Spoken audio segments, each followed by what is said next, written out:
बिस्मिल्लाहिर्रहमानिर्रहीम। अस्सलाम वालेकुम वरहमतुल्लाहि वबरकातुह। मोहतरम सामीन, क्या आपने वो वीडियो देखी है जिसमें एक इमाम मस्जिद रोते हुए अपनी पगड़ी उतार कर लोगों के कदमों में रख देते हैं? क्या आपने कभी सोचा है कि एक आलिम दीन जो लोगों को सब्र, अखलाक और दीन की तालीम देता है, वो किस दर्द से गुजर रहा होगा कि मस्जिद के अंदर ही उसकी आंखों से आंसू बहने लगे? मोहतरम सामीन, ये वाक़या है कराची के इलाके औरंगी टाउन सेक्टर E11 की जामिया मस्जिद हनफिया का, जहाँ के इमाम मौलाना साजिदुल्लाह की एक वीडियो इस वक्त सोशल मीडिया पर तेजी से वायरल हो रही है। वीडियो में मौलाना साजिदुल्लाह अपने मुक्तदियों से मुखातिब है, आवाज बराई हुई है, आंखों में आंसू है, और फिर वो एक ऐसा कदम उठाते हैं जिसने हजारों लोगों को हिला कर रख दिया। वो अपनी पगड़ी उतार कर लोगों के कदमों में रख देते हैं। मगर आखिर ऐसा क्यों हुआ? क्या वाकई इमाम मस्जिद पर लगाए गए इल्जामात सच हैं या इसके पीछे कोई और कहानी छुपी है? आइए इस पूरे मामले को समझने की कोशिश करते हैं। मुहतरम सामीन, मकामी लोगों और वहाँ के उलमा और साथियों से राबिता करने पर जो मालूमात सामने आई है, उनके मुताबिक मस्जिद की कमेटी के सदर का नाम इकबाल बताया जाता है। लोगों का कहना है कि इमाम मस्जिद मौलाना साजिदुल्लाह को काफी अरसे से तंग किया जा रहा था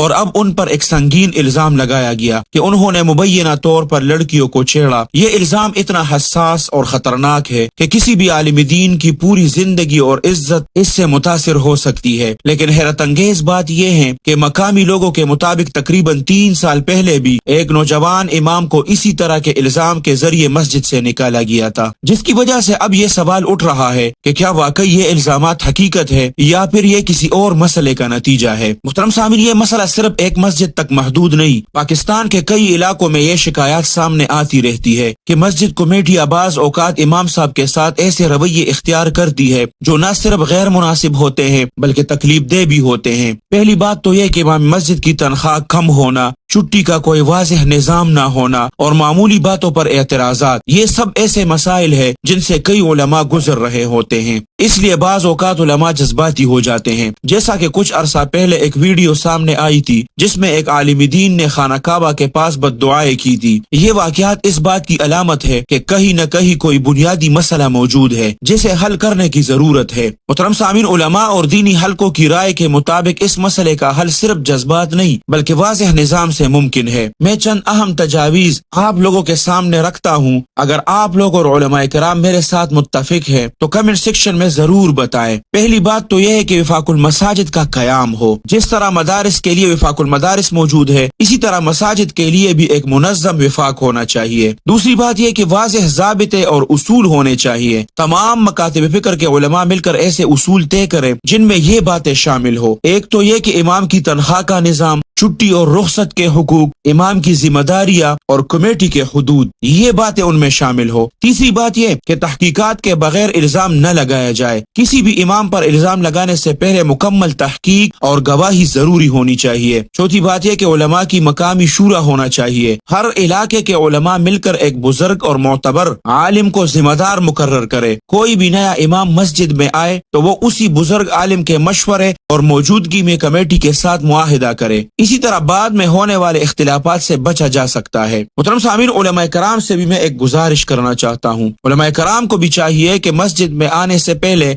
अपनी तनख्वाह और जिम्मेदारियों को वाज़ेह करे, छुट्टी और दीगर मामलात तय करे और हर चीज तहरीरी शक्ल में रखे, क्योंकि वाज़ेह उसूल बात के तनाज़ात को रोक देते हैं। मुहतरम सामीन, मस्जिद सिर्फ एक इमारत नहीं, ये मुसलमानों का रूहानी मरकज है। यहाँ इत्तेहाद, एहतराम और इंसाफ होना चाहिए। अगर इमाम और कमेटी के दरमियान एतमाद खत्म हो जाए तो इसका नुकसान सिर्फ चंद अफराद को नहीं बल्कि पूरी मस्जिद और मुआशरे को होता है। मुहतरम सामीन, हम दुआ करते हैं कि अल्लाह सुब्हानहू व तआला उलमाए कराम की हिफाजत फरमाए और मसाजिद के मामलात में अदल, हिकमत और एहतराम पैदा फरमाए। मुहतरम सामीन, अगर आपके जहन में इससे बेहतर कोई हल मौजूद है तो अपनी कीमती राय का इजहार कमेंट सेक्शन में जरूर करें। हमें आपकी कीमती राय का इंतजार रहेगा। अल्लाह सुब्हानहू व तआला आप सबको अपने हिफ्ज़ और अमान में रखे, अपने खुसूसी दुआओं में याद रखे। अस्सलामु अलैकुम व रहमतुल्लाहि व बरकातुहू।